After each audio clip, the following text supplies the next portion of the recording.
Rahul Gandhi sir जी सिर्फ call पे बात ना करें, वो यहाँ पे आए, हमसे मिलने के लिए आए। मैं उनकी बहन जैसी हूँ, मैं उन्हें अपना भैया मानती हूँ।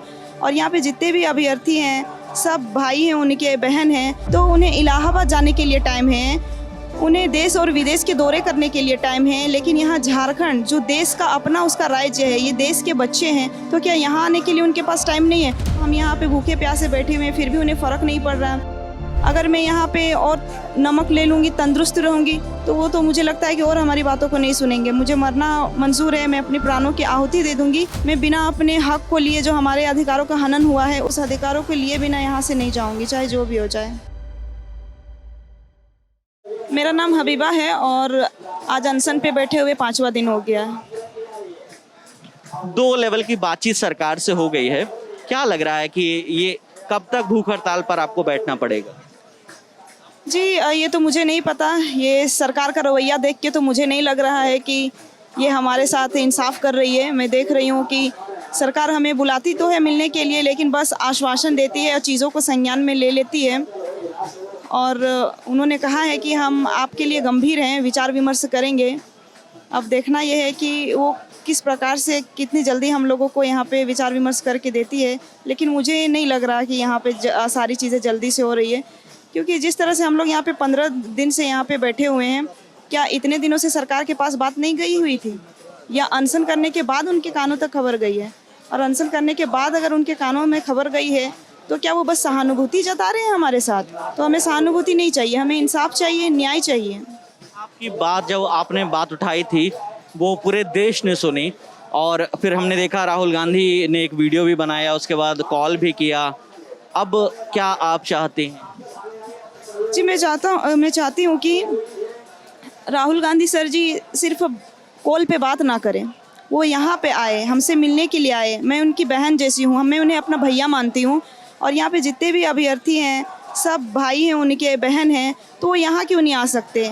मैंने सुना कि वो इलाहाबाद जा रहे हैं, तो उन्हें इलाहाबाद जाने के लिए टाइम है, उन्हें देश और विदेश के दौरे करने के लिए टाइम है। लेकिन यहाँ झारखंड जो देश का अपना उसका राज्य है, ये देश के बच्चे हैं, तो क्या यहाँ आने के लिए उनके पास टाइम नहीं है? यहाँ के बच्चे तो रो रहे हैं ना सर, यहाँ पे बच्चे इतने तड़प रहे हैं।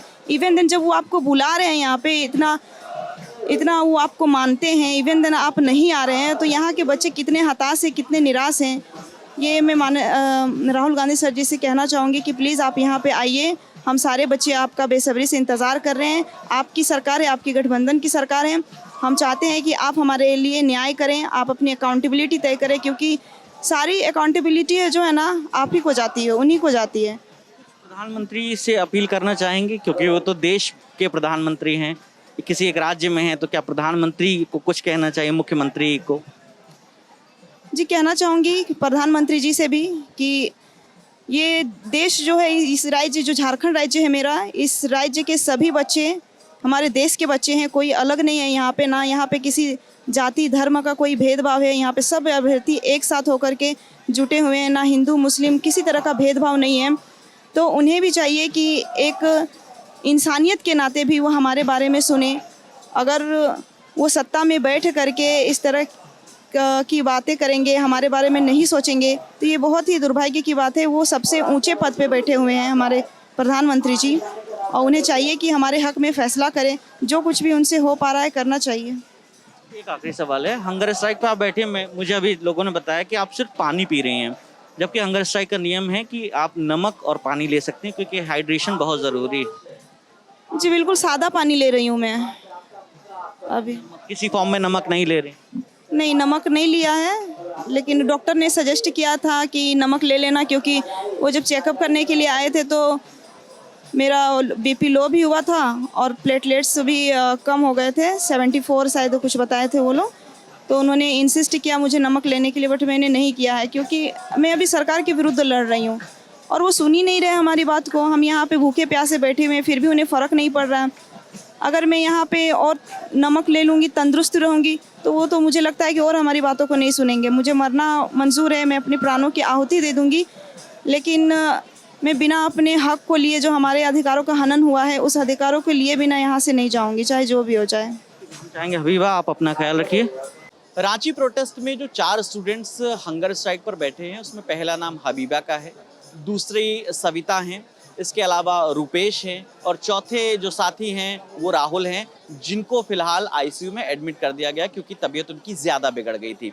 यहाँ बाकी जो 3 हैं उनका वज़न भी करीब 4 से 5 किलो कम हो गया है, सबका बीपी लो है, ब्लड शुगर और तमाम जांचें लगातार हो रही हैं, लेकिन स्टूडेंट्स ने ये निर्णय लिया है कि वो अपना हंगर स्ट्राइक तब तक नहीं तोड़ेंगे जब तक सरकार उनकी बातें नहीं मान लेती। ये स्टूडेंट्स वाले मंच के हालात हैं। हबीबा इनमें सबसे छोटी हैं। हबीबा की फैमिली से दूसरे ही दिन उनके भाई बहन, उनके मम्मी पापा भी आए थे। अभी उनके भाई हमारे साथ मौजूद हैं। क्या नाम है भाई आपका? गुलाम हुसैन। ये बताएं कि आपको कैसे पता चला, क्योंकि हबीबा से जब हमने बात की उन्होंने कहा मैंने घर पे नहीं बताया, लेकिन उनको पता चल ही जाएगा, इतना मीडिया में दिख रहा है। आपको कैसे पता चला कि हबीबा बैठी हैं? एक्चुअली मैं तो अपना काम में था, जहाँ मैं वर्क करता हूँ वहीं पे था, तो पता चला कि बहन आके बैठ गई है ना। जब बैठी तो फिर अब वो जिद करने लगे कि हम बैठेंगे, क्योंकि मैंने बहुत लंबे समय से तैयारी किया है और मुझे उसका सकारात्मक फल नहीं मिला है। मुझे लगता था पहले कि मेरी तैयारी में कमजोरी पड़ती थी, लेकिन यहाँ खेल कुछ और हो जाता था कि हम लोग मेहनत करने वाले और जो मेरिटोरियस स्टूडेंट है वो बाहर रह जाते हैं, और जो पैसे के बल पे या तो फिर मतलब कि कोई भी पैरवी पुत्र जो होते हैं वो मतलब कि सीट प्राप्त कर लेते हैं। जो एक दिन तैयारी करते हैं उनको नौकरी मिल जाती है, लेकिन जो सालों भर पिछले 7-8 साल से तैयारी कर रही है तो उसको नहीं मिला। तो वो यही सब बात बोल करके बोले कि हम अनशन में बैठेंगे, है ना। तो मैंने कहा कि कर पाओगे? तो उन्होंने कहा कि जब आप 13 दिन तक अनशन कर सकते हैं तो आपकी बहन तो कर लूंगी, है ना। आपने भी 13 दिन अनशन? हाँ, मैंने भी 13 दिन अनशन किया था, और मैंने जो नौकरी ली है वो नौकरी मैंने अनशन के दम पे ही लिया था। बहुत लड़ाई लड़ी, फिर कोर्ट के चक्कर किया गया। आप सरकारी नौकरी कर रहे हैं? हाँ, क्या करते हैं? अब मैं पंचायत सचिव हूँ। कहाँ पोस्टेड? पूर्वी सिंहभूम चाकुलिया में। पूर्वी सिंहभूम चाकुलिया में। तो मुझे आप ये बताइए कि जब फिर पेरेंट्स का क्या रिएक्शन था? चलिए आपने तो किया था, बहन आपसे इंस्पायर्ड थी, पेरेंट्स ने क्या कहा? पेरेंट्स ने भी कहा, लेकिन चूँकि मेरे पेरेंट्स भी किसान फैमिली से हैं और किसान परिवार बहुत संघर्षशील रहता है, बहुत मेहनत कश रहता है, तो उन्होंने भी कहा कि ठीक है बेटा, लड़ने का अगर इच्छा। मम्मी ने पहले मना कर दिया था कि नहीं तुम नहीं करेगी, तुम नहीं करेगी। तुम्हारा भाई लड़ा था, उसमें देखा था कितना उसका हालत नाजुक हुआ था, गंभीर हुआ था, चोटें लगी थी, मार भी खाया था, पुलिस द्वारा मारा भी गया था। उसके बाद मतलब कि सिर में फटा भी था, चोटें भी लगी थी।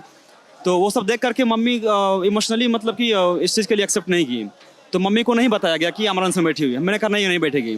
मैंने झूठ कहा, मैंने घर में मैंने इनसे भी मना कर दिया, घर में मत बताना किसी को, है ना। घर में नहीं बताया, लेकिन आप लोग के मीडिया बंधुओं के थ्रू मतलब उन तक मैसेज पहुँच ही गया। फिर माँ बाप भी उसके बाद आ ही गए, तो फिर मैंने माँ बाप को यहाँ पहुँचने तक नहीं दिया कि नहीं मेरी बहन को देखेंगे तो देख नहीं पाएंगे इस हालत में, क्योंकि मेरी बहन का उम्र बहुत कम है और उसका वेट जो है लगभग 4.5 किलो का घट चुका है इन दिनों तक से, और उसका शरीर भी धीरे धीरे पीला पड़ते जा रहा है, नाजुक स्थिति हो चुका है, काफ़ी गंभीर है, ज़्यादा बोल भी नहीं पा रही है। और इस लड़ाई में उनका ये पहला अनुभव नहीं रहा, बहुत दिन से लड़ाई लगातार लड़ती आ रही है, लेकिन उन्होंने जिद किया कि नहीं अब मैं लड़ूंगी, क्योंकि इस सरकार में जिस तरह से मुझे ठगा है, मैं अपने हक के लिए लड़ रही हूँ ना, और जिस तरह से मैं ठगी गई हूँ वैसे ही झारखंड के बहुत सारे स्टूडेंट को भी ठगा गया है। यहाँ क्या बिना अनशन की नौकरी मिलती नहीं है? भाई भी अनशन से नौकरी पाए हैं, वो अपने एग्जाम दिए, उसमें जो घपला हुआ है वो सुलझाने के लिए जो है चल रहा है उनका अनशन। सर ऐसा हुआ है सर, मैंने एक नहीं सर, मैंने 84 दिन तक अपना धरना किया था सर, 84 डेज तक कंटिन्यूसली किया था। और अगर अलग से मैंने सेपरेटली कम से कम 13 दिन का हंगर स्ट्राइक किया था। सरकार की ओर से कमेटी बनाया गया था, गठित किया गया था, लेकिन बाद में फिर हंगर स्ट्राइक तोड़वाने के बाद फिर कोई उस पर पहल नहीं किया गया, तो हम लोग को ठग ही दिया गया था एक तरह से। लेकिन उसके बाद फिर हम लोग इसलिए यहाँ पहुँचे हैं कि मैं नैतिक रूप से, मॉरली मैं इतना सपोर्ट तो कम से कम अपनी बहन के लिए करूँगा कि जो बहन अपना जान देने के लिए तैयार है कि मैं आमरण अनशन करूँगा, मरने तक मैं अनशन करूँगी, जब तक से मेरा प्राण नहीं निकल जाएगा तब तक, या तो फिर जब तक सरकार मेरी मांग नहीं मानती है। तो मैं तो इमोशनली मैं उससे इतना जुड़ा हुआ क्योंकि मेरी छोटी बहन है, तो मैं उसे तो अकेला छोड़ नहीं सकता हूँ सर, और मेरी जवाबदेही बनती है, मेरी नैतिक जिम्मेदारी बनती है, और मैं इसलिए यहाँ पहुँचा हुआ हूँ। और इस सरकार से मैं एक ही सवाल पूछूंगा कि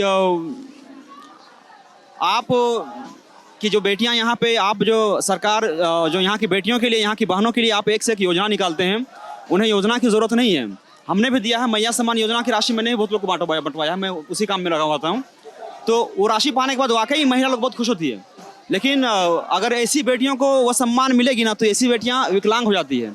अगर आप उनको इस तरह का सम्मान दे रहे हैं और सम्मान के साथ उसे अगर यहाँ नौकरी का अवसर भी दे रहे हैं, तो फिर ऐसी बेटियाँ बहादुर बन करके बहुत आगे निकल जाएगी। परिवार से और कौन कौन आया है यहाँ पर हबीबा? मेरा छोटा भाई डे 1 से यहाँ पे बहन के साथ है, मेरी छोटी बहन भी डे 1 से मेरे यहाँ साथ है।